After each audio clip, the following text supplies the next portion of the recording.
मला असं वाटतं गुरुनाथला डिवोर्स देऊन तू पुन्हा नव्याने आयुष्याला सुरुवात करावी. आणि बघ, अजिबात घाबरू नकोस. सगळ्या परिस्थितीमध्ये मन खंबीर ठेव आणि त्यातून काही लागलं तर मी आहेच. नानाजी, सोबत तर तुम्ही सगळेच जण आहात. अगदी बाबा सुद्धा माझ्या बरोबर आहे. पण आईंची मात्र द्विधा मनस्थिती होऊन राहिली. ऑब्व्हियसली त्यांना वाटत असणार त्यांच्या मुलाचा संसार तुटू नये. तसं वाटणं स्वाभाविक आहे रेवती, पण राधिके तू डगमगू नकोस हा. आणि हो, शक्यतो वहिनींना कोर्टात वगैरे घेऊन जाऊ नकोस, म्हणजे त्यांना त्रास होईल. हवं तर मी येतो तुझ्या बरोबर. हो, आणि मीही आहेच. या सगळ्या प्रोसेस मधून मी आधी गेले नानाजी. हे डिवोर्स देताना काही त्रास तर नाही ना देणार? नाही, दिला तरी तू शेवटपर्यंत खंबीर राहा. कसं आहे, अजून बरंच आयुष्य काढायचंय तुला. ते असं सहन करत मी तुला ते काढू देणार नाही. एक लक्षात ठेव, आनंदानं जगण्याचा अधिकार तुलाही तितकाच आहे.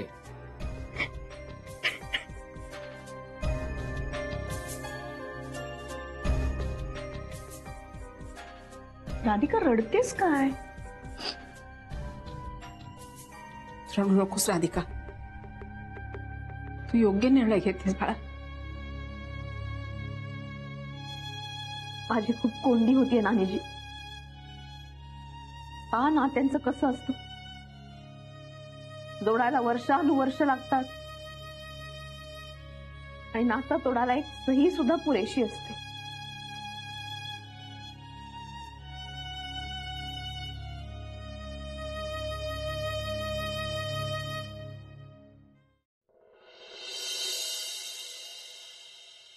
गॅरी, तू रेडी पण झाला? हो अगं, चल ना, मला चहा दे, मला निघायचंय. खा ना, पहिले पोहे खा ना. पोहे? हा. पोहे कोणी केले? मी. आणि ग्रीन टी पण ठेवलाच आहे बघ. अरे वा वा, क्या बात आहे. पण ती ही कुठे गेली मुलगी? काय नाव तिचं? प्रियंका. ती पासपोर्ट ऑफिसला गेली आज. पासपोर्ट ऑफिसला? का? तिला अब्रॉडला जॉब करायचा आहे. काय यार, ऐकतोय ते नवलच. सांग ना, सांग कसं झालं.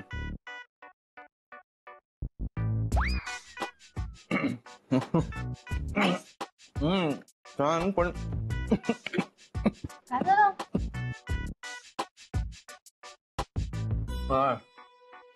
मिरची बच्चा.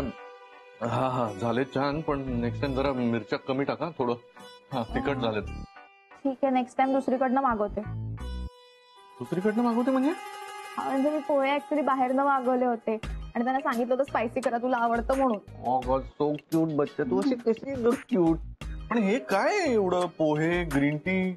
नाही, एक सेकंड, इतकं मस्का मारायचं कारण काय मला सांग. तुला पैसे हवेत का शॉपिंगला वगैरे? नाही, अरे मस्का नाही मारत आहे मी काहीतरी. आणि पैसे कसं लावायत, माझ्याकडे कार्ड आहे ना. मग पण ऍक्च्युली मी खूप हॅप्पी आहे कालपासनं. कशाबद्दल? कशाबद्दल काय, एवढी मस्त न्यूज दिलीस तुम्हाला, त्यासाठी मी खूप जास्त हॅपी. मला तसं वाटतं सगळ्यांना ना ओरडून सांगावं की I want to announce that finally we are my गॅडी. आता लगेच अनाउन्समेंट वगैरे नको करूच बच्चा. आधी आपण ऍडव्होकेटला भेटू ना, त्यांच्याकडून नीट प्रोसिजर समजून घेऊ आणि मग ठरवू ना कोणाला सांगायचं नाही ते. काय यार, म्हणजे एक्साइटमेंटच मारलीस तू. असं नाही बच्चा, आपण आधी ऍडव्होकेट कडे जाऊ, त्यांचा सल्ला घेऊ, कशी प्रोसिजर आहे वगैरे सगळं समजून घेऊ आणि मग हवं तर ठरवू ना की कोणाला सांगायचंय की नाही सांगायचंय. ओके, ठीक आहे, but I am still happy. आणि आज मी बाहेर जाणार आहे बाजी. कुठे? ती एक फ्रेंड आहे, तिला भेटायला जाते. आणि तू एक काम कर, निघाला की मला फोन कर आणि मला ऑन द वे पिकअप कर. मग नाही मी करतो, पण आज ना ऑफिसला जावंच नाही वाटत यार. मला असं टेन्शन आलंय, धडधड होते उगीच. दरवेळेला एवढा उत्साह असतो ऑफिसला जायचा, आज नाही वाटत आहे मला. I know, I can understand. पण तू काळजी करू नको, मला सगळं पॉझिटिव्ह होत आहे ना. आणि राधिका पण बघ ना कशी अनएक्सपेक्टेडली तयार झाली ना डिवोर्ससाठी. तसं ऑफिसमध्ये पण सगळं छान होईल, यू डोंट वरी. तुला कसं जमतं का दरवेळेला माझं असं टेन्शन कमी करायचं? तुझ्याशी बोललं कीच टेन्शन कमी होत. I love you. I love you too. याई, मी खूप हॅपी आहे आज. आणि आज मी राधिकाला भेटणार आहे. दरवेळी ती सुनवते ना मला, आज मी तिला सुनवणार. अथर्व, चल लवकर बरं. मॅथची वही भरलीस ना तू? हा अथर्व, किती वेळा सांगितलं गेम खेळायचं नाही म्हणून? असं काऊन करतोस तू? हा, डोळे खराब होतील ना तुझे. अजिबात गेम खेळायचं नाही. शाळेत जायचं ना, आवर बरं. सगळं घेतलंयस का तू? हे एवढंच घ्यायचंय का? हे काय अथर्व, लाल पेन्सिल कुठे तुझी? स्कूलमध्ये हरवली. अशी कशी हरवली? रोज कुठनं नवीन पेन्सिल आणून द्यायच्या तुला?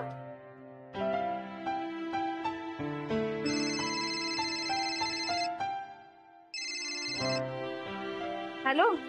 हा राधिका, आपल्याला ऍडव्होकेट गार्गी वैद्यांची अपॉइंटमेंट मिळाली आहे. हो का? कधी? आजचीच आहे. अगं त्यांची दुसरी कुठली तरी अपॉइंटमेंट कॅन्सल झाली म्हणून आपला नंबर लागला. तुला मी ऍड्रेस आणि सगळं पाठवते, तू पोस्ट तिथे, मीही येते. बरं, तू पाठव मला. मी लवकर तयार होते आणि येते. चल. आई तू कुठे चालली आहे? अरे रेवती मावशी बरोबर बाहेर चालली आहे मी. चल चल, लवकर निघायचंय ना. हा ओके. आई उद्या पॅरेंट्स मीटिंग आहे, पण तू बाबांना पण घेऊन ये.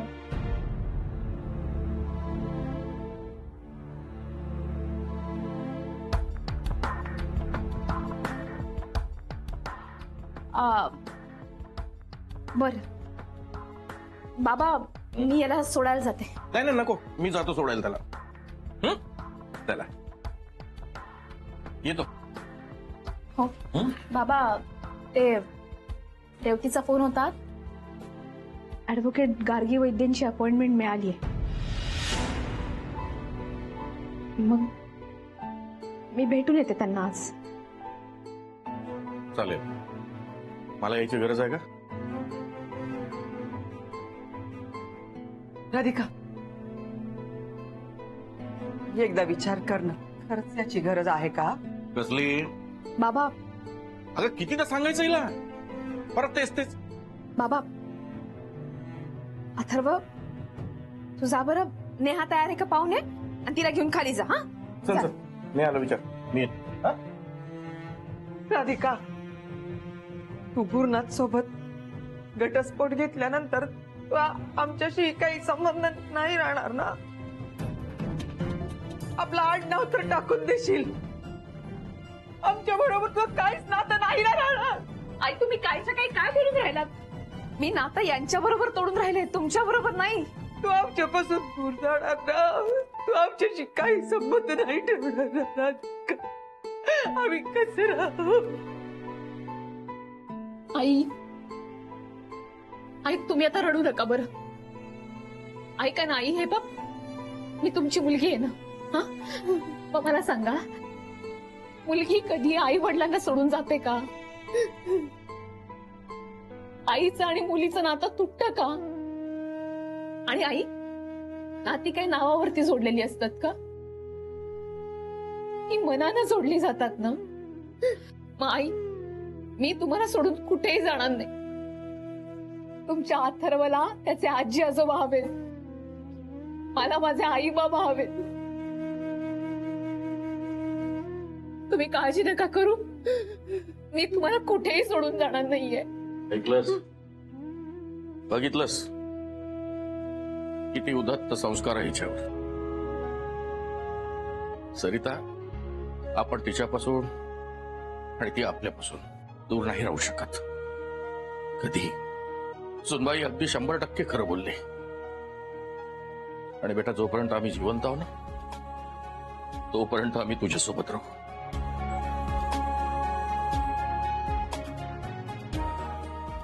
या अथर्वला सोडून येतो. रिलॅक्स.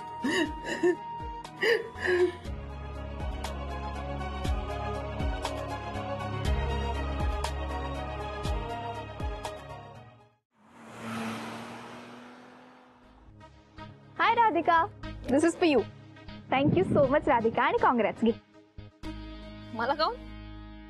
अरे तुला माहिती नाही, गॅरीला डिवोर्स देतेस ना फायनली. आणि इट्स गुड यू रिअलाइज. बरं झालं बाबा. काय काय काय? दॅट ही लव्स मी, आणि तुझ्याकडे तो परत कधीच येणार नाहीये. नाही, राहू दे, मला नकोच ते, तुझ्याकडेच राहू दे.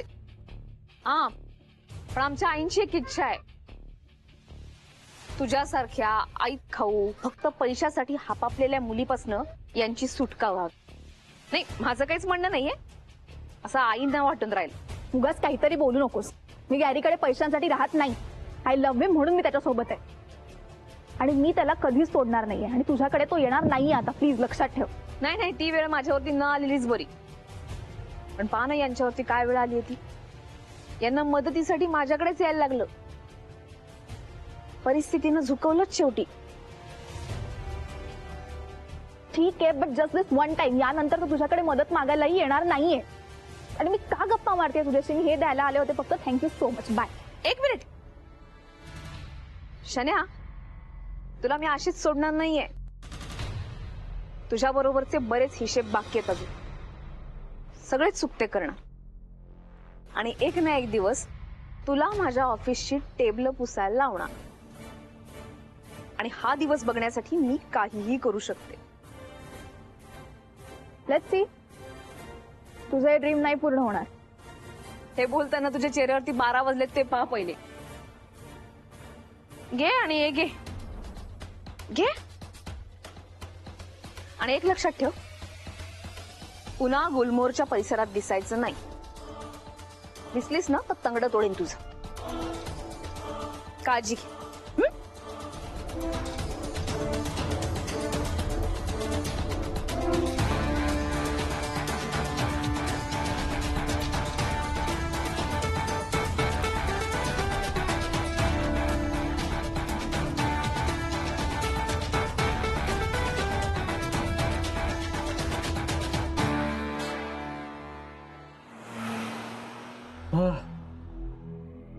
कदम, काही नवीन ऑर्डर्स? नाही सर, म्हणजे मी स्वतः टॅप करायचा प्रयत्न केला पण काहीच रिस्पॉन्स नाही आहे सर.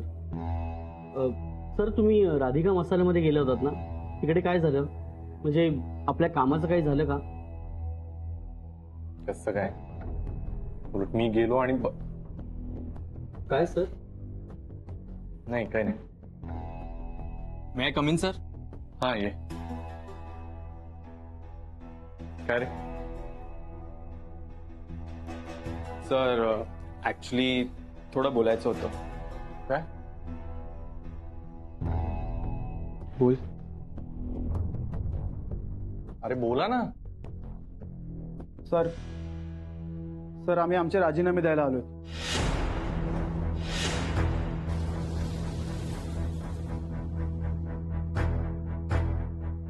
का? हो सर, आम्हाला या कंपनीमध्ये काही एक फ्युचर दिसत नाहीये. त्यामुळे चांगल्या प्रॉस्परिंग कंपनीमध्ये आम्हाला नोकरी करायची. तुम्ही सगळे? हो सर. जा ना मग. नाही, गेट लॉस्ट.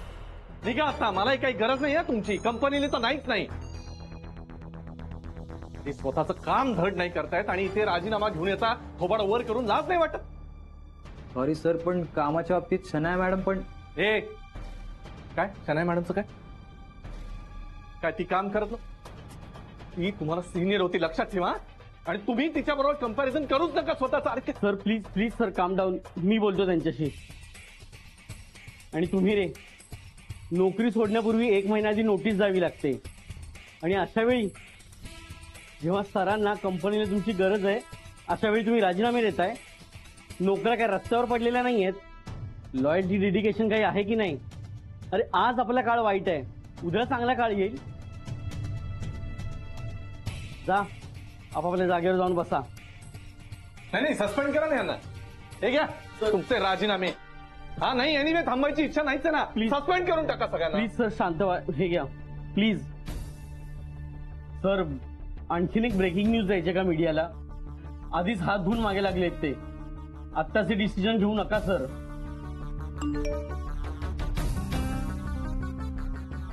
चला मी निघतो कदम. सर कुठे निघालत? अजून एक गुंता सोडवायचा. तुम्हाला नाही कळणार. सर तुम्हाला कळतच नाहीये, तुम्ही अधिकाधिक या गुंत्यात अडकत जाणार आहात. तुम्हीही आणि शनाया मॅडमही. मॅम माझं काम सरांकडे. कुठे ते? जाऊ का मी आत? नाही नाही, ते द्या मला. काय सह्या करायच्यात मी करते.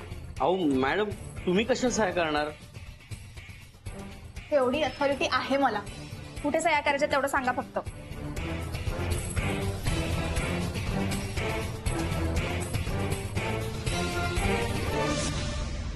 सर, तुम्हाला माहितीच नाहीये तुमच्या मागे इथे कोण कोण काय काय करतंय.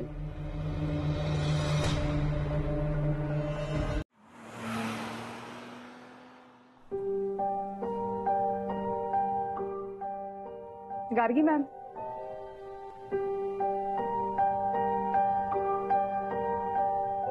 ओ hi Revati. High.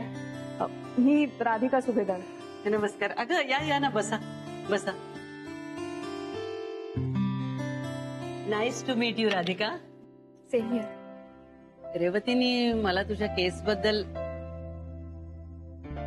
I am sorry, म्हणजे तुला तू म्हटलं तर चालेल ना? हो अगदीच. रेवतीने मला तुझ्या केस बद्दल सगळं सांगितलंय. तर मग आपण मूळ विषयावरच येऊया का? मॅडम तुम्हीच सांगा, मी काय करू आता? कसं आहे राधिका, तू हा जो घटस्फोटाचा निर्णय घेतलायस ना, तो अतिशय योग्य आहे. माझ्या मते कुठल्याही स्त्रीने कधीच अन्याय सहन करता कामा नये. कारण आता सहनशक्तीला मर्यादा असतात. म्हणजे बायकांबद्दल नाही, पुरुषांबद्दलही मी असंच म्हणेन. आणि या केसमध्ये तुझ्यावर खरंच खूप अन्याय झालाय.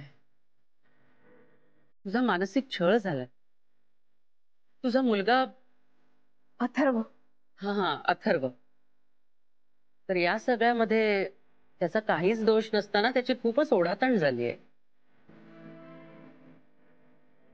कसं असतं माहितीये, बायका सतत सहन करत राहतात, पण त्यातून पुढे काहीच घडू शकत नाही. आणि या प्रकरणात तुझा नवरा ज्या पद्धतीने तुझ्याशी वागलाय, त्यावरून तो निश्चितपणे दोषी आहे. आणि अडल्टरीच्या म्हणजे नवऱ्याच्या दुसऱ्या प्रेम प्रकरणाच्या ग्राउंड्सवर तुला डिव्होर्स सहज मिळू शकतो. हो, आणि त्यांनी एंगेजमेंट पण केली आहे. आम्ही ती स्वतः आमच्या डोळ्यांनी पाहिली. हो, आणि हे सगळं गुरुने मुद्दाम घडवून आणलंय. हा तर खूपच मोठा पुरावा आहे. पण तरीही मी म्हणेन की तुम्ही म्युच्युअल कन्सेंटने डिव्होर्स घ्या. कारण प्रकरण कोर्टात गेलं तर खूपच मनस्ताप होतो. आणि तुम्ही दोघेही एकाच इंडस्ट्रीत आहात. तुमचं नाव आहे. जर कोर्टात केस झाली तर त्याचा तुमच्या प्रोफेशनवर परिणाम होईल. हो, आणि मीडियापर्यंत बातम्या पोहोचायला वेळ लागत नाही. मीडियामध्ये जर ही केस लीक झाली तर त्याचा खूपच मोठा परिणाम तुम्हा दोघांना भोगावा लागेल. मुलांवरही त्याचा परिणाम चटकन होतो. आणि जर केस केली तर कोर्टामधल्या वकिलांच्या वेड्यावाकड्या प्रश्नांना तुम्हाला उत्तरं द्यावी लागतात. उलट तपासणी घेतली जाते. हे सगळं खूपच त्रासदायक होऊ शकतं. मॅडम, आता मला ना भांडण गिंडण नाही करायचंय. मला आता फक्त डिवोर्स हवाय. बरोबर.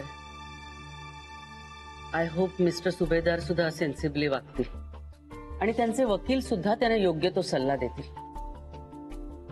मी एक काम करते, मी पिटिशन तयार करते, तुझ्याकडे पाठवते. तू एकदा ते सगळं नीट वाचून घे आणि मगच सह्या कर. आणि काही कळलं नाही ना तर मला लगेच विचार, निसंकोचपणे.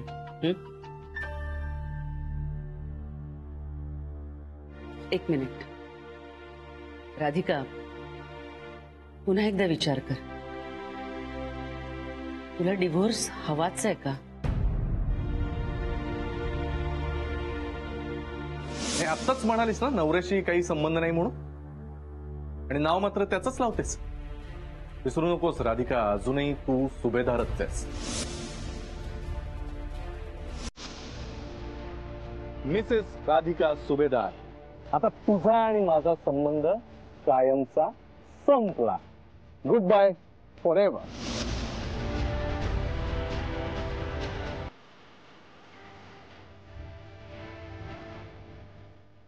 हो, माझा विचार पक्का आहे.